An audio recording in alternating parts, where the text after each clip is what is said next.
Norman voters splashed their way to the polls, a surprise drop in the cost of an OU education, and the Hartshorn City Hall has new tenants. This is OU Nightly.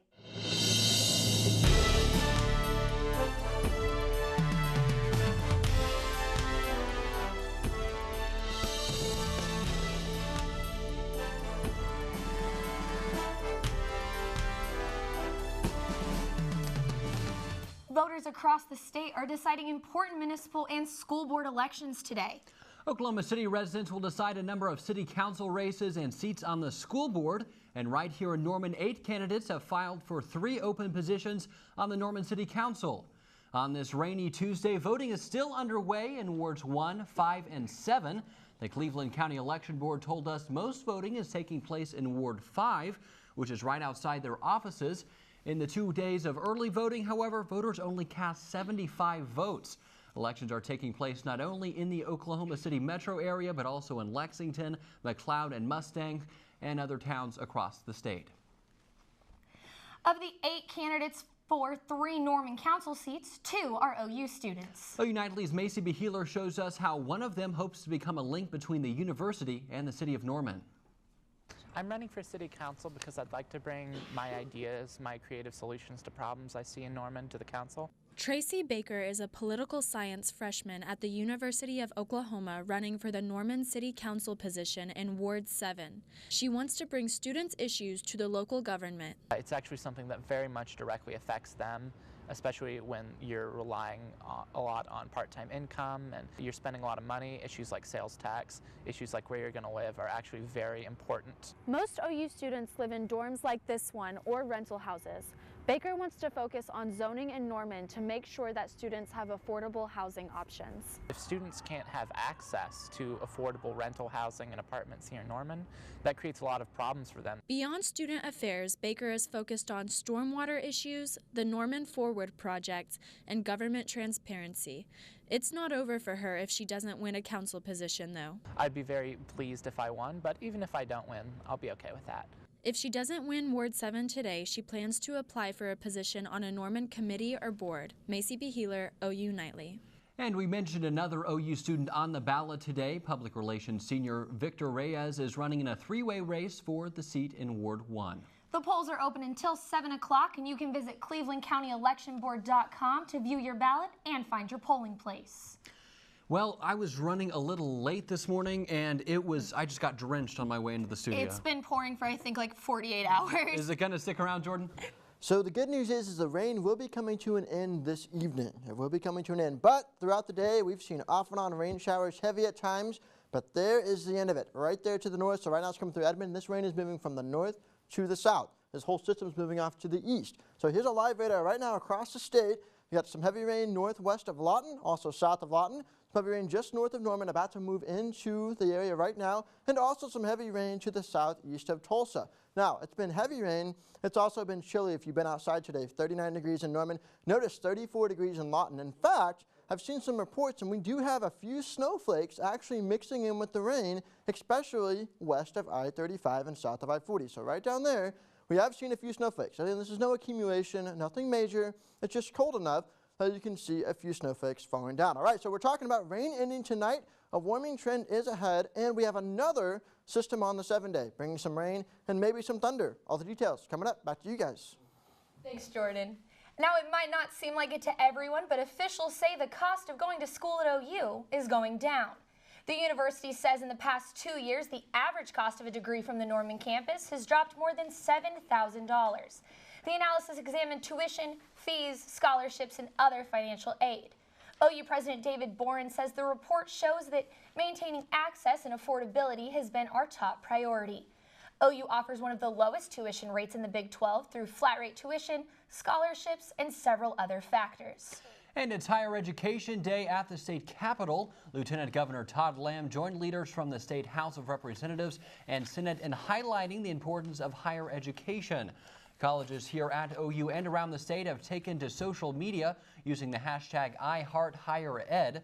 Today's appreciation comes after declining funding for higher education due to budget shortfalls. The state currently faces another shortfall of nearly $870 million. And more from the Capitol, an Oklahoma House committee has passed a bill that forbids a woman from receiving an abortion without the father's written consent. The bill was proposed by Republican lawmaker Justin Humphrey and is now heading to the full House, despite objections that the measure is unconstitutional. While Humphrey acknowledges that the bill may not pass constitutional muster, he says he wants fathers to have a role in the abortion process. And we'll keep an eye on that bill. Hartley Toothman joins us now in the News Center with big news out of the White House today. Hartley? President Trump asked National Security Advisor Michael Flynn to resign last night, weeks after the FBI warned the White House that Flynn was in danger of being blackmailed by Russia. The Flynn resignation came hours after the Washington Post revealed details of the FBI's report. Flynn said that he didn't mean to mislead the officials, but also couldn't remember what he said to the Russians. General Keith Kellogg is the interim National Security Advisor. The head of the Secret Service is stepping down. Joseph P. Clancy announced that he'll retire March 4th. Clancy was appointed in 2014 by President Obama amidst a number of scandals involving Secret Service agents. All roads into Oroville, California that were blocked due to the dam erosion have been opened and the evacuees can return home.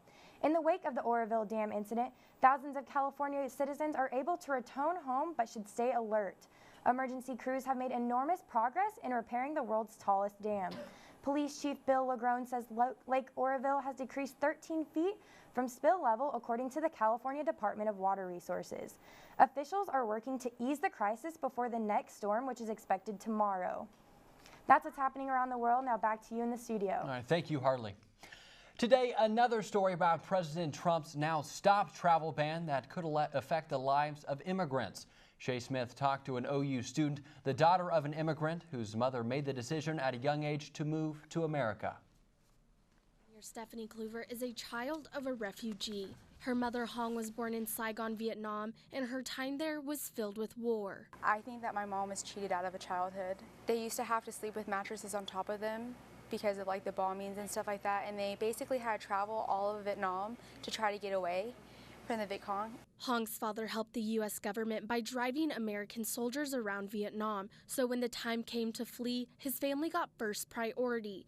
In 1975, they moved to America with 3 suitcases and $20. After a few months of living in a refugee camp in Fort Chaffee, Arkansas, a woman from western Oklahoma arrived with the idea of sponsoring a Vietnam. Sorry for those technical difficulties. On a lighter note, who's been sleeping in City Hall? The Tuesday meeting of the Hartshorn City Council was called off after workers discovered bed bugs. The bugs are living inside some of the furniture in the Hartshorn Municipal Building, about 120 miles southeast of Oklahoma City. Monday's City Council meeting was postponed and City Hall was shut down until exterminators get rid of the pests. I don't know that I'm going to be making a trip to that town anytime soon. Definitely. You hear about them all the time in hotels, but never in a city hall. Yeah, I wouldn't spend the night in the city hall if I visited the town either. You know, the question is, who would, right? Still to come on OU Nightly, the Thunder continue to struggle on the hardwood. And a social media giant joins the TV streaming world. Stay with us.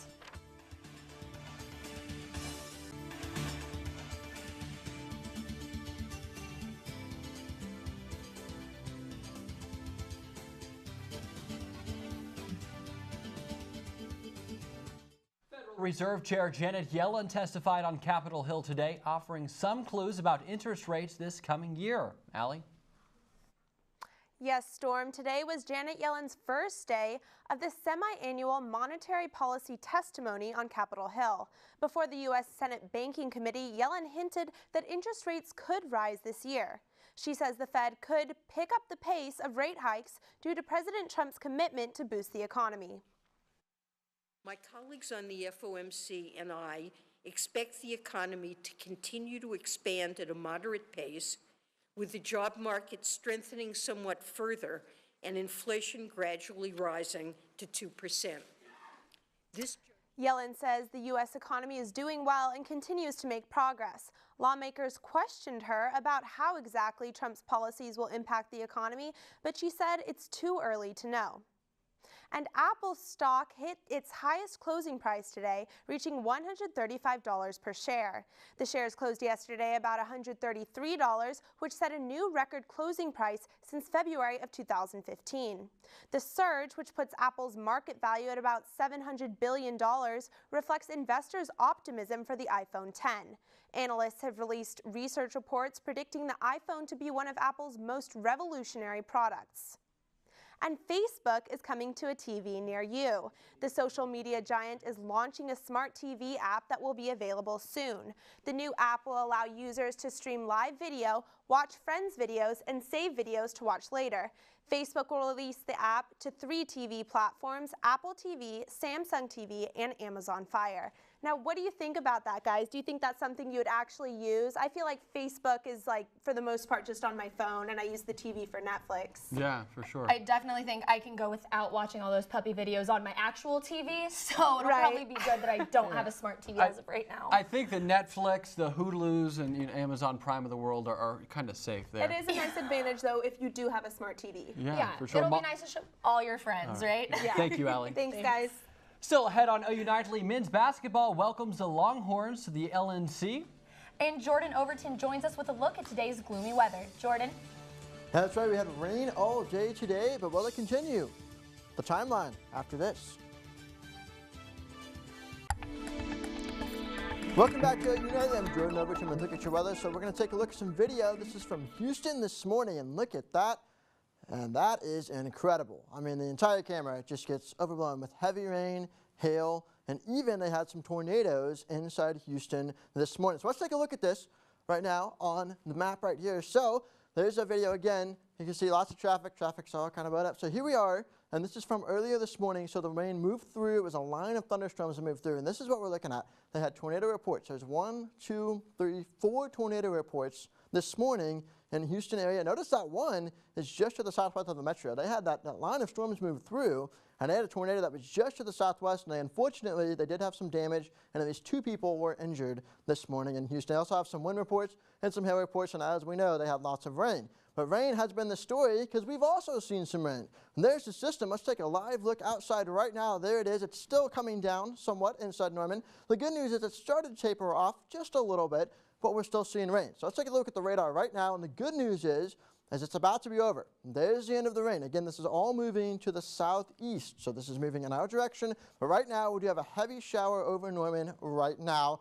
And then over downtown Oklahoma City, they are seeing some light rain across there. Now, how much rain have we seen? Well, this has been very beneficial to us. We've seen at least 1 inch of rain, almost 1.5 inches of rain in downtown Oklahoma City, nearly 2 inches to the west and across the entire state. This has been widespread rain. There we go. 1.62 at Will Rogers Airport, 1.35 in Norman. Again, widespread rain. This has been good news. We have really needed this because, again, we've been dealing with wildfires and dry weather, and this rain was exactly what we needed. All right, so tonight it is going to be a cold night, 34 degrees in Norman, but the winds will be light and the rain will start to taper off as we go through the evening and overnight hours. Tomorrow will be a warmer day. We'll start to kind of dry out and warm up a little bit. We'll reach the 50s by 5 o'clock tomorrow. Highs across the state will be inside the 50s all across the state as we get towards the 60s and the Panhandle. And then if we look at the forecast, when we extend it out, we start to dry out. The sun comes out, clouds go away, the rain comes in, and then as we get to the end of the week, stays dry, but we have another system that likes to come in next weekend, Sunday and Monday.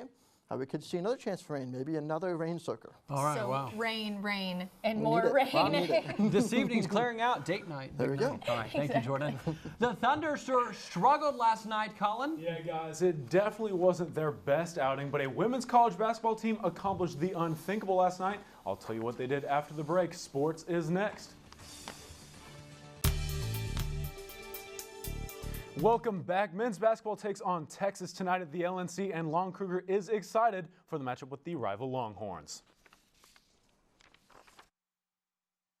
They've got big size. They've got outstanding athletes around the perimeter. They score in a lot of different ways. They're a very, very good basketball team. Well, it's late in the year, so I don't know that anyone does a lot different at this point. You know, it's we know they're going to play well. The team will be without senior guard Jordan Woodard, however. Woodard tore his ACL against Iowa State last weekend, which ended his season and career. Despite an early end to his senior year, Woodard still ranks with OU's elite. Carson Williams has more. guard, a 6-foot junior from Arcadia, Oklahoma. Number 10, Jordan Woodard. For 115 straight games, Jordan Woodard suited up for Lon Kruger as a member of his starting lineup. But after Saturday's loss to Iowa State, Woodard's Sooner career was cut short after tearing his ACL. Even through the injury and a tough rebuilding season, Woodard remains positive. Disappointing, just the time in which I could have finished the season out with my guys. We were trying to get things together. Some people claim that as a disappointing season, but as far as I'm concerned, it was just learning. It was just a learning curve. Woodard exits the Lloyd Noble Center as one of the most successful Sooners in program history. And that's saying something considering the guys who have come here in previous years: Mookie Blaylock, Blake Griffin, Hollis Price, even Wayman Tisdale. Jordan Woodard ranks 4th in assists, 5th in free throws made, 7th in steals, and 14th in scoring all time. Lon Kruger says because of Jordan Woodard's longevity, who hasn't missed a game until December of last year, he says that's what's going to make him most memorable. That durability is unusual. He's well conditioned. He's prepared well. He's been tough to work through some ankle sprains and get back. So it speaks to his passion for playing. In Norman, Carson Williams, OU Nightly Sports. In other Big 12 basketball news, Kansas topped West Virginia in a thriller. West Virginia led by 9 with 2 minutes and 15 seconds left, but that didn't stop Kansas from sparking some Fog Allen magic. Kansas came back to tie the game up at 71 and then ended up beating the Mountaineers 84-80 in overtime. Frank Mason led the charge with 24 points and 5 assists, and Devontae Graham added another 18 points. Well, a double-digit win streak is impressive, but triple digits? The UConn women's basketball team hit that mark yesterday. The Huskies beat number 6 South Carolina 66-55 to win their 100th game in a row. No other women's or men's basketball team right now has even come close to that kind of streak. The only streak they have top now is Wayland Baptist University's 131-game win streak. The OKC Thunder took a tough 120-98 loss to the Washington Wizards last night. Russell Westbrook struggled, scoring only 17 points while shooting 26.3% from the field. Westbrook also had only 4 rebounds and 4 assists, putting his triple-double average at risk. The same can't be said for the Wizards' dynamic duo of John Wall and Bradley Beal. Wall and Beal combined for 37 points and 17 assists. Guys, that is impressive. The Wizards are hot right now. They're playing well. I think they'll surprise some people in the Eastern Conference playoffs for sure. Thanks, Colin. Russell Westbrook sure struggled last night. Yeah, he did. Yeah, thank you, Colin. Still to come on OU Nightly, OU students are finding love for a good cause. New relationships may be sparking for some this year. Claire Wilson has the story on students taking a leap of love for a good cause. Campus Activities Council and a student matching service teamed up to give participants the opportunity at love and new friendships just in time for Valentine's Day. Over 300 students participated in the online matching survey and were able to pick up their results for just $5. The questionnaire was provided by Match-O-Matics, a company that specializes in student matching for fundraising. And we thought it would be really fun, bring up high school memories, or even for some people who haven't done it, just be a really funny and fun experience. The survey allowed students to pick what sort of relationship they are looking for and asked about hobbies, likes, and dislikes. I could see why we matched based on kind of the questions it was asking, so that's a lot of fun. I know 3 of the guys on here, and so I'm very concerned because, yeah, that's interesting. The money students paid to receive their matches will go towards CAC Spark, Soonerthon, and cover the cost for the company's services. Part of the portions goes towards Soonerthon, so it kind of didn't make me think twice about the whole thing. Whether looking for romance or participating just for the fun of it. As we put it, sparks are in the air, so you're sparking the flames of love. Even if I didn't have a Valentine, I always had my mom. There was no shortage of positive outlooks this Valentine's Day. Clara Wilson, OU Nightly. And CAC says if they receive positive feedback from students who participated, they'll do the fundraiser again next Valentine's Day. I remember doing the exact same fundraiser when I was in 8th grade, and the results, she said, were terrifying. I mean, that must have been fun for me. I didn't participate, so I don't know much about it. Wow, you definitely should have. It's interesting, especially on a wide range of campus students. All right, Jordan, what are we looking at for date night tonight? So again, yeah, it is going to be drying out. It will be drying out as we get to 8 o'clock tonight, and then when we get to 10, it'll be chilly and cold, but at least it'll be dry. All right. Thank goodness. That's nice. All right, thanks, Jordan. Thank you for watching OU Nightly, brought to you by the Gaylord College at the University of Oklahoma. We'll see you back here tomorrow night live at 4:30. Have a great evening. Good night.